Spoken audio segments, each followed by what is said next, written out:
একটা কথা তো মনে পড়ছে দেখি কইলিটা আর যদি খালি কথা মনে পড়তেছে দি মার হাবা কয়টা দাও জোরে কানা মার হাবা।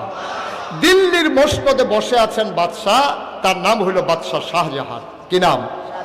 বাদশাহ শাহজাহান, বিরাট বড় রাজা। তো ওনার জমানায় এক লোক রাস্তা দিয়ে আটতে আসে আর ভিক্ষা করতে, ভাই একটা ফাই, ভাই একটা ফাই, ভাই একটা ফাই। তখন কিন্তু ফাইয়ের দাম আছে, তো ফাই ফাই করে ভিক্ষা করতে আসে। একবারে দেখা খুব ভালো লাগছে, আরে ভিক্ষুক মানুষ। বাংলাদেশে তো অধিকাংশ ভিক্ষা করলে কয় মাফ করেন, ভিক্ষা চাইলে 100 জনে এক ফাই করে দিলেন এক টেহা হইতো। তো তেজে এই এক ফাই করে চাইতে আছে, কতক্ষণ এক টেহা মিলাইব। তো তারে ডাক দিছে, কাছাইও ইয়া তুমি এমনি ফাই করে না চাইয়া আমরা যে রাজারা মনটা বড়, এবারের কাছে যদি কোনো মতে বুঝাইয়া কইতে পারো আর টিপ দিয়ে যদি সোহের পানি সাইডে দিতে পারো আর এবারে যদি ডাব্বা দিয়া দেয় সারা বছর বইয়া বইয়া খাইবা।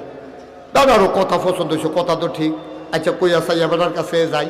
গেছে রাজার বাড়ির সামনে, গিয়াছে যখন রাজার গেইটও দাঁড়াইছে রাজমশাই এই দারোয়ান দাঁড়ায়, কি চাই?